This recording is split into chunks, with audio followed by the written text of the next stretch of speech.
بسم اللہ الرحمن الرحیم۔ السلام علیکم دوستو، نبی کریم صلی اللہ علیہ وآلہ وسلم کے پیغام پر یہودیوں نے مدینہ چھوڑنے کا ارادہ کر لیا تھا، لیکن منافقین نے ان کے ساتھ مدد کے جھوٹے وعدے کیے اور یوں یہ غزوہ پیش آیا۔ آج کی ویڈیو میں ہم آپ کو اس غزوہ میں پیش آنے والے حالات و واقعات بتائیں گے اور اس کے ساتھ آپ کو غزوہ بنی مصطلق کی تفصیل بھی بتائیں گے جو غزوہ بنو نذیر کے بعد پیش آیا۔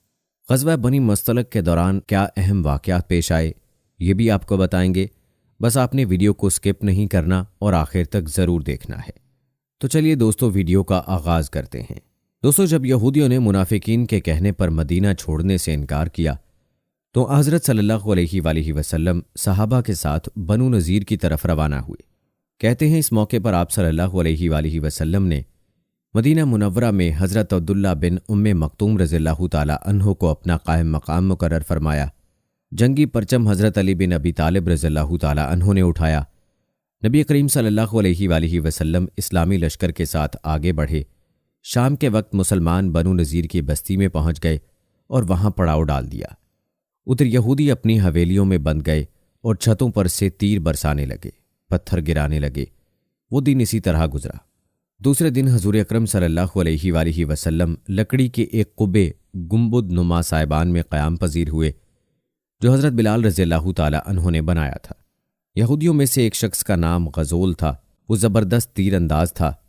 اس کا پھینکا ہوا تیر دور تک جاتا تھا۔ اس نے ایک تیر نبی کریم صلی اللہ علیہ وآلہ وسلم کے قبے کی طرف پھینکا۔ تیر وہاں تک پہنچ گیا۔ یہ دیکھ کر صحابہ کرام رضوان اللہ اجمعین نے حضور اکرم صلی اللہ علیہ وآلہ وسلم کے حکم سے قبے کو ذرا دور منتقل کر دیا۔ رات کے وقت حضرت علی رضی اللہ تعالی عنہ غائب ہو گئے۔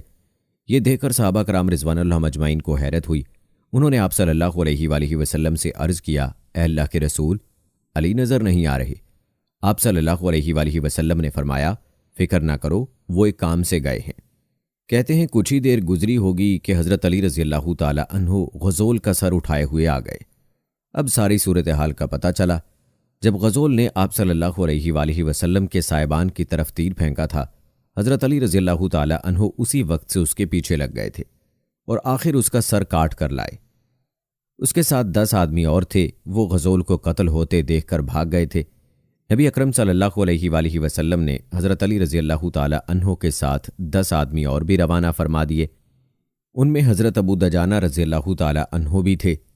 یہ جماعت ان لوگوں کی تلاش میں نکلی جو غزول کے مارے جانے پر بھاگ نکلے تھے۔ آخر اس جماعت نے انہیں جا لیا اور سب کو قتل کر دیا۔ دوستو، کہتے ہیں کہ بنو نذیر کا محاصرہ جاری رہا یہاں تک کہ 6 راتیں گزر گئیں۔ اس دوران منافق عبداللہ بن ابی برابر یہودیوں کو پیغامات بھیجتا رہا کہ تم اپنی حویلیوں میں ڈٹے رہو، ہم تمہاری مدد کو آ رہے ہیں۔ لیکن یہودیوں کو اس سے کوئی مدد نہیں پہنچی۔ اب تو یہود کا سردار حی بن اخطب بہت پریشان ہوا۔ کچھ عقل مند یہودیوں نے اسے عبداللہ بن ابی کے مشورے پر عمل نہ کرنے کے لیے کہا تھا، لیکن حی بن اخطب نے ان کی بات نہیں مانی تھی۔ اب انہوں نے طعنے کے طور پر کہا، عبداللہ بن ابی کی وہ مدد کہاں گئی جس کا اس نے وعدہ کیا تھا اور جس کی تم آس لگائے ہوئے بیٹھے تھے؟ وہ کوئی جواب نہ دے سکا۔ یہودی اب بہت پریشان ہو چکے تھے۔ ادھر نبی اکرم صلی اللہ علیہ وآلہ وسلم سختی سے ان کا محاصرہ کیے ہوئے تھے۔ آخر اللہ تعالیٰ نے یہودیوں کے دلوں پر مسلمانوں کا رعب طاری کر دیا۔ انہوں نے نبی اکرم صلی اللہ علیہ وآلہ وسلم سے درخواست کی کہ انہیں یہاں سے نکل جانے دیا جائے۔ وہ ہتھیار ساتھ نہیں لے جائیں گے، البتہ اپنا گھریلو سامان لے جائیں گے۔ نبی اکرم صلی اللہ علیہ وآلہ وسلم نے ان کی یہ درخواست منظور کر لی۔ چنانچہ یہودیوں نے اپنے اونٹوں پر اپنی عورتوں اور بچوں کو سوار کر لیا اور اپنا سارا سامان بھی اس پر لاد لیا۔ یہ کل 600 اونٹ تھے۔ ان اونٹوں پر بہت سا سونا، چاندی اور قیمتی سامان تھا۔ اس طرح بنی نذیر کے یہ یہودی جلا وطن ہو کر خیبر میں جا بسے۔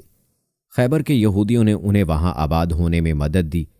کہتے ہیں کچھ لوگ شام کی طرف بھی چلے گئے۔ پیارے دوستو، یہ تھی تفصیل غزوہ بنو نذیر کی۔ یاد رہے کہ غزوہ بنو نذیر کے بعد غزوہ ذات الرقاع، غزوہ بدر ثانی اور غزوہ دومۃ الجندل پیش آئے۔ یہ چھوٹے چھوٹے غزوات تھے جو یکے بعد دیگرے پیش آئے۔ پھر غزوہ بنی مصطلق پیش آیا۔ یاد رہے کہ قبیلہ بنو مصطلق کا سردار حارث بن ابی زرار تھا۔ اس نے حضور اکرم صلی اللہ علیہ وآلہ وسلم سے جنگ کے لیے ایک لشکر تیار کیا۔ اس لشکر میں اس کی قوم کے علاوہ دوسرے عرب بھی شامل تھے۔ اس اطلاع پر حضور اکرم صلی اللہ علیہ وآلہ وسلم نے بھی جنگ کی تیاری کی۔ اسلامی لشکر 2 شعبان سن 5 ہجری کو روانہ ہوا۔ ادھر جب حارث بن ابی زرار اور اس کے ساتھیوں کو مسلمانوں کی آمد کی خبر ملی تو بہت سے لوگ بدحواس ہو کر حارث کا ساتھ چھوڑ گئے اور ادھر ادھر بھاگ نکلے، یہاں تک کہ آپ صلی اللہ علیہ وآلہ وسلم صحابہ کرام رضوان اللہ مجمعین کے ساتھ اس قبیلے پر حملہ آور ہوئے۔ مسلمانوں نے ایک ساتھ مل کر مشرکوں پر حملہ کر دیا۔ یہ حملہ اتنا شدید تھا کہ ان میں سے 10 فوراً مارے گئے، باقی گرفتار ہو گئے۔ ان کی عورتوں اور بچوں کو بھی گرفتار کر لیا گیا۔ دوستوں، روایات میں آتا ہے کہ ان قیدیوں میں بنی مستلق کے سردار حارث بن ابی زرار کی بیٹی برہ بنت حارث بھی تھی۔ مال غنیمت تقسیم ہوا تو برہ ثابت بن قیس رضی اللہ تعالی عنہ کی تحویل میں آ گئیں۔ اب ثابت بن قیس رضی اللہ تعالی عنہ نے برہ سے طے کیا کہ اگر وہ 9 اوقیہ سونا دے دیں تو وہ انہیں آزاد کر دیں گے۔ یہ سن کر برہ نبی اکرم صلی اللہ علیہ وآلہ وسلم کے پاس آئیں اور کہنے لگیں، اے اللہ کے رسول، میں مسلمان ہو چکی ہوں، میں گواہی دیتی ہوں کہ اللہ تعالیٰ کے سوا کوئی معبود نہیں، ہمارے ساتھ جو ہوا اس کو آپ جانتے ہیں۔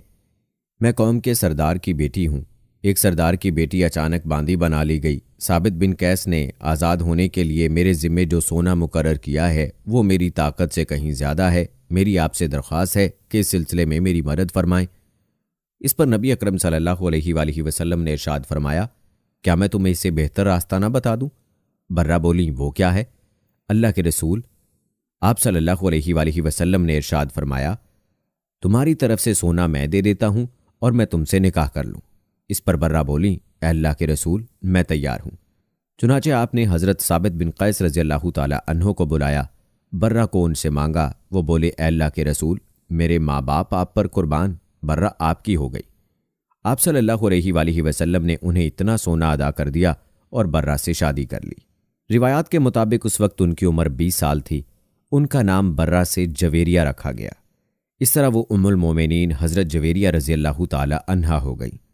حضرت عائشہ صدیقہ رضی اللہ تعالی عنہا فرماتی ہیں کہ جویریہ رضی اللہ تعالی عنہا نہایت خوبصورت خاتون تھیں۔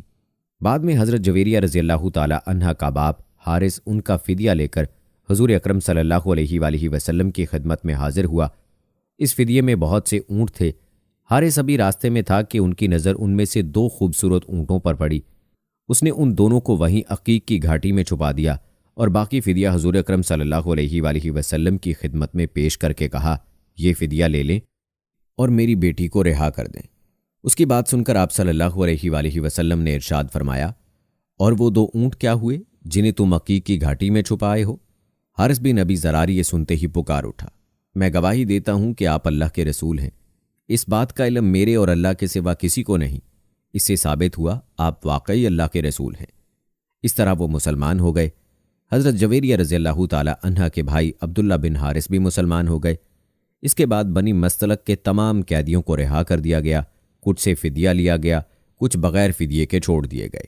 پیارے دوستوں، روایات میں آتا ہے کہ حضرت جویریہ رضی اللہ تعالی عنہ فرماتی ہیں، بنی مستلق پر رسول اللہ صلی اللہ علیہ وآلہ وسلم کی چڑھائی سے 3 دن پہلے میں نے خواب دیکھا کہ یثرب یعنی مدینہ منورہ سے چاند طلوع ہوا اور چلتے چلتے میری گود میں آ رہا۔ پھر جب ہم قیدی بنا لیے گئے تو میں نے خواب کے پورا ہونے کی آرزو کی۔ جب آپ صلی اللہ علیہ وآلہ وسلم نے مجھ سے نکاح فرما لیا تو مجھے اس خواب کی تعبیر معلوم ہو گئی۔ پیارے دوستوں، روایات بتاتی ہیں کہ اس غزوہ یعنی غزوہ بنی مستلق کے دوران حضرت عائشہ رضی اللہ تعالی عنہا سے جڑے 2 اہم واقعے پیش آئے۔ ایک واقعہ اسی غزوہ کے دوران کا ہے، جبکہ دوسرا واقعہ غزوہ سے واپسی کا اور مدینے پہنچنے کا ہے۔ یہ دونوں واقعات اماں عائشہ رضی اللہ تعالی عنہا کے ہار کے گم ہونے سے متعلق ہیں۔ پہلا واقعہ کچھ یوں ہے، پہلی بار جب حضرت عائشہ رضی اللہ تعالی عنہا کا ہار گم ہوا تو اس کی تلاش کے سلسلے میں سب لوگ رکے رہے۔ اسی دوران صبح کی نماز کا وقت ہو گیا۔ اس وقت مسلمان کسی چشمے کے قریب نہیں تھے، اس لیے پانی کی تنگی تھی۔ جب لوگوں کو تکلیف ہوئی تو حضرت ابو بکر صدیق رضی اللہ تعالی عنہ نے حضرت عائشہ صدیقہ رضی اللہ تعالی عنہا کو ڈانٹا۔ اس وقت اللہ کے رسول صلی اللہ علیہ وآلہ وسلم سیدہ عائشہ رضی اللہ تعالی عنہا کی گود میں سر رکھ کر سو رہے تھے۔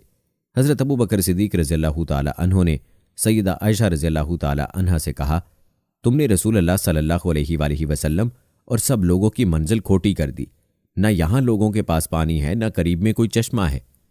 یہ کہنے کے ساتھ ہی حضرت ابو بکر صدیق رضی اللہ تعالی عنہ نے بیٹی کی کمر پر ٹوکے بھی مارے۔ ساتھ ہی وہ کہتے جاتے تھے، لڑکی تو سفر میں تکلیف کا سبب بن جاتی ہے، لوگوں کے پاس ذرا سا بھی پانی نہیں ہے۔ حضرت عائشہ رضی اللہ تعالی عنہا فرماتی ہیں کہ اس موقع پر میں اپنے جسم کو حرکت سے روکے رہی، کیونکہ حضور اکرم صلی اللہ علیہ وآلہ وسلم میری ران پر سر رکھے سو رہے تھے۔ جب آپ صلی اللہ علیہ وآلہ وسلم سوئے ہوئے ہوتے تھے تو کوئی شخص آپ صلی اللہ علیہ وآلہ وسلم کو بیدار نہیں کرتا تھا۔ آپ صلی اللہ علیہ وآلہ وسلم خود ہی بیدار ہوتے تھے، کیونکہ کوئی نہیں جانتا تھا کہ اس نیند میں آپ صلی اللہ علیہ وآلہ وسلم کے ساتھ کیا ہو رہا ہے۔ آخر آپ صلی اللہ علیہ وآلہ وسلم نماز کے وقت بیدار ہو گئے۔ آپ صلی اللہ علیہ وآلہ وسلم نے وضو کے لیے پانی طلب فرمایا تو بتایا گیا کہ پانی نہیں ہے۔ اس وقت اللہ تعالیٰ نے تیمم کی آیت نازل فرمائی۔ اس پر سیدنا ابو بکر صدیق رضی اللہ تعالیٰ عنہ نے فرمایا، بیٹی جیسا کہ تم خود بھی جانتی ہو تم واقعی مبارک ہو۔ آپ صلی اللہ علیہ وآلہ وسلم نے بھی ارشاد فرمایا، عائشہ تمہارا ہار کس قدر مبارک ہے۔ حضرت اسید بن حضیر رضی اللہ تعالیٰ عنہ نے کہا، اے آل ابی بکر، یہ تمہاری پہلی برکت نہیں، اللہ آپ کو جزائے خیر عطا فرمائے۔ آپ کے ساتھ اگر کوئی ناخوشگوار واقعہ پیش آتا ہے تو اس میں بھی اللہ تعالیٰ مسلمانوں کے لیے خیر پیدا فرما دیتے ہیں۔ دوستو، حضرت عائشہ رضی اللہ تعالیٰ عنہا فرماتی ہیں، ہار کی تلاش کے سلسلے میں ہم نے اس اونٹ کو اٹھایا جس پر میں سوار تھی تو ہمیں اس کے نیچے سے ہار مل گیا۔ دوستو، معلوم ہوا کہ اس واقعے کی وجہ سے مسلمانوں کو تیمم کی سہولت عطا ہوئی۔ اس سے پہلے مسلمانوں کو تیمم کے بارے میں معلوم نہیں تھا۔ اس واقعے کے بعد جب آگے سفر ہوا تو دوسری بار ہار گم ہوا، اور جس منافقین نے آپ رضی اللہ تعالی عنہ پر تہمت لگائی اور اللہ کی جانب سے آپ رضی اللہ تعالی عنہ کی برات نازل ہوئی، اس واقعے کی مکمل تفصیل ہم اگلی ویڈیو میں شیئر کریں گے انشاءاللہ۔ دوستو، کہتے ہیں کہ اسی سال چاند کو گرہن لگا اور آپ صلی اللہ علیہ وآلہ وسلم نے نماز خسوف پڑھائی، یعنی چاند گرہن کی نماز پڑھائی، جبکہ یہودی اس وقت زور زور سے ڈھول بجا رہے تھے اور کہہ رہے تھے چاند پر جادو کر دیا گیا۔ دوستو، یہ تھی ہماری آج کی ویڈیو۔ امید کرتے ہیں کہ آپ کو پسند آئی ہوگی۔ اس ویڈیو کے متعلق اپنی رائے کا اظہار کمنٹ باکس میں لازمی کیجیے گا۔ ملتے ہیں اگلی ویڈیو میں، تب تک کے لیے اللہ حافظ۔